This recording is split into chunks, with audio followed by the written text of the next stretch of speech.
Okay, thanks. Well, Let me introduce James Varga from miiCard. Thank you very much. So miiCard, I'll take you fairly quickly through miiCard and what it is and what it's all about.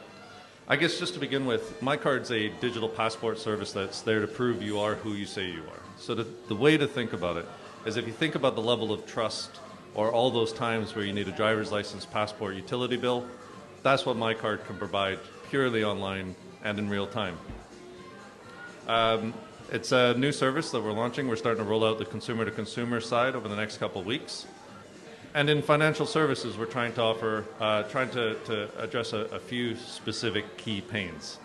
So right now, some of the stats we use is there's a high dropout rate. There's a 60 to 70% dropout rate in financial product sales, moving from 30 to 40% in credit cards, up to 70 to 90% in loans and mortgages. Now, the way to think about that is that that's a consumer going onto a website saying, I want to buy that product, and not completing because they have to go offline. For a credit card, it's signing a credit agreement. For a current account, it's going into a branch and showing your identity. The second reason is that the offline process is very costly. So again, 15 to 18 pounds for a credit card, 50 to 80 pounds for a current account, and a few £100 of loans. That's the executional cost of doing that transaction. And I guess the thing to think about is that if we take that 50 to 18 pounds for a simple credit card and we multiply that by the 30-40% dropout rate, it's actually very costly, and it's a big pain for financial services. Very rarely do you come across anybody that's not had to sign a piece of paper or not had to go into a branch to prove their identity. The third reason for miiCard in financial services is the fraud. Ever increasing fraud rates. Right now we're seeing a flux in the industry where the application fraud is going down because we're getting better at detecting that activity, but the identity theft is going up because there's no way to control who's using what data. So what we need is a solution that proves you are who you say you are. Like I said, that's what miiCard is there to do. What we don't do is validate the information about you. We're not as necessarily interested in that. Credit reference agencies like Experian and GB Group, Call Credit do that very well, and there's no reason for us to compete directly with them. But what we do is the replacement for the driver's license, passport, utility bill type checks for anti-money laundering and know your customer. First question is always, how does it work? So we'll get into that.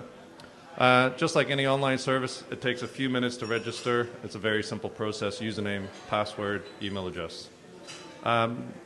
What's unique in miiCard is how we validate. Because if you think about it, there isn't a lot of ways to prove your identity in a purely online world. You can't use, as a source of primary identity, your driver's license, because that's sold to the fraudsters. You can't use your social insurance number because those are listed and shared on lots of different websites and services. You can't use a passport number because there's no way to validate that passport purely online. And what we've realized in miiCard is that you actually already have a form of validation. And by using your access to your online secure financial accounts, what we can do is essentially passport or grandfather that identity into something that you can reuse. So the way miiCard works is we take the identity check that you did when you set up your first financial account, if you bank with HSBC or whoever it is, and we grandfather that into a miiCard identity so you don't have to redo that every time you want to do something online. It means that we can set up and validate that identity in 5 or 10 minutes, tops, 10 minutes if you're really slow, and to use that identity takes literally 30 seconds. miiCard is a very user-centric service, and we try to give you as much control over that as possible, as much validation and awareness of what's happening with the identity. And from a consumer-to-consumer basis, we allow you to share that public profile, your validated identity, much like a verified by VeriSign type page with other people, again with full control. Consumer benefits, obviously awareness, it's convenience. Convenience is one of those things that consumers really strive for, and trust. We do a lot of things online, and as we start to do more and more online, it's the online trust that's really holding us back as an industry. And I think outside of miiCard, what we need in the industry is something that makes a step change, something that allows us to do more new things online and not just more of the same things. So if we look at a quick example here of using miiCard from a vendor's perspective, so this is a national bank example, right? National Bank is a fictitious bank selling financial products online. And I guess one of the interesting things here is if you look at the site, they're not only selling the savings accounts that you can currently sell online, but they're selling everything else online as well, that although you can sell online today, you can't execute online. You can't get a credit card purely online. You can't get a mortgage purely online. You can't get a current account or a loan purely online today in the market. So if we look at an example here of a current account, everything starts with an application form. In this example, we've got use your miiCard on the right-hand side. If the user clicked on that, we would have a co-branded authentication process. If you think about a PayPal merchant checkout, very much the same sort of style where we can co-brand the experience. Username, password. One of the things we do is when we set up a user's account for the first time is we bind it to something that you have. Because the identity has so much value, we can't just rely on a username and password. So we use one-time passwords over SMS to make sure that it's you using that identity and nobody else that's gotten a hold of your username and password. Using your mobile phone as a two-factor authentication device brings a much greater level of security. So that process is 15 seconds or so to do that bit. As a user-centric service, we want to make sure that you as a user sharing these details understand what's being shared with who, when. So we get the user to confirm that quickly. These are what we call claims, and this is what the financial institution or the vendor or the participating website of any sort can rely on. Behind the scenes, we're exchanging that identity information. In this case, the bank is pre-filling the form. As a user, there's no reason to re-enter all that data that the vendor has just received. We mark some of the fields read-only, and the consumer can go and finish the application form just as they would have normally completed. The big difference is at the end of the process, where the application would normally go into decision-making process or workflow, and eventually offline, whether for someone to give you a call, someone to send you forms out, for you to go into a branch, this process doesn't have to stop. It can go all the way through to execution. And the next step after this could be sending you your login details for your new current account. It can be in the next 24 hours posting your credit card out to your house so you can start to use it right away. From a regulatory compliance perspective, and specifically around anti-money laundering, miiCard doesn't address anti-money laundering in terms of the information about you. Like I said, the credit reference agencies, the bureaus, GB Group, Experian, Equifax, Call Credit, all these guys do that really well. What we provide is the anti-impersonation check that you are who you say you are, replacing that primary identity check. Benefit for the vendors is very user-centric. It's claims-based, standard supporting, so we use OpenID, OAuth, WS-Star, all those standard SAML2-based technologies to share the identity. It makes it very easy to integrate. It's an upfront process, so we're not changing the workflow and decision-making process. All we're doing is allowing them to skip over a few of those steps. As I mentioned, when we link your online financial accounts, just to cover this quickly, we look at those reference accounts to make sure that the name matches, that they're real accounts, and that they're valid points of reference. The more accounts you add, the more validation, the more you can do with it. The flexibility is there so that if you're executing a current account or a credit card, for example, you may just need one current account. If you're executing a current account with a £10,000 overdraft, you may need a current account as a point of reference and a credit card. If you're executing a £200,000 mortgage, again, which you just can't do online today, you may need a current account, a credit card, and savings account or whatever.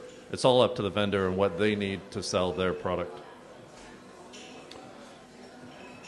Just a little detail in terms of what we look for in those accounts. Although we don't transfer any of the financial transactions and that level of detail, we do look to make sure that they're real accounts. So, for example, a current account, the name matches, that it has a good number of transactions. We see an income coming into it, and a bunch of expenditure.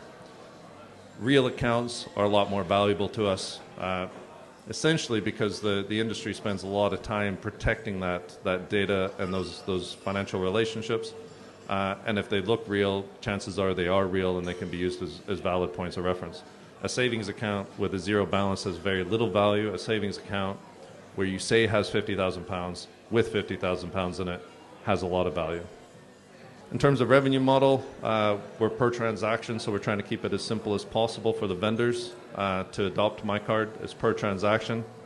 That's offset right now, again, if we reflect back on the cost, the £15 to £18 to execute a credit card, £12 is very cost effective. When we compare it to loans or mortgages, it's hugely cost effective. Sainsbury's Bank, for example, is still sending couriers around to people's houses to check their identities in order to sell them that product. Doing that purely online would make a big difference. So that's hopefully about 10 minutes. I don't know. Yeah? Yeah? There you go. Big clap. You can sign up for miiCard. Make sure this is in the video. Yes, sign up for the beta.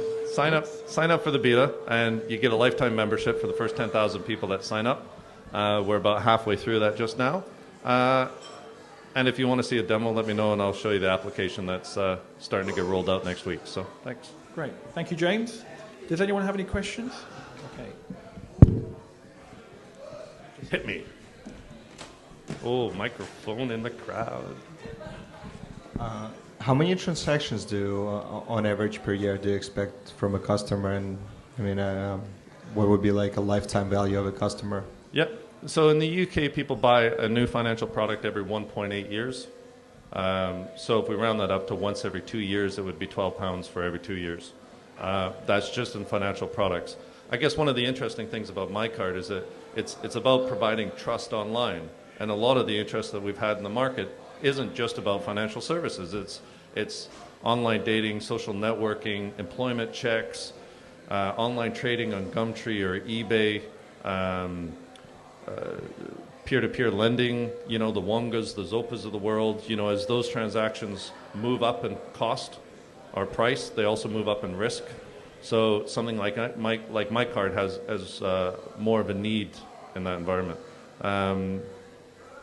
I can see us getting 2 or 3 transactions a year eventually, once people have their miiCard and they're used to using it. As a business, we only need them to use it once a year.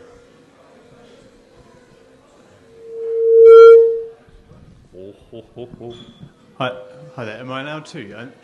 The first question is this? I think I've read this right. This depends on buying from the bank accounts that you check with, right?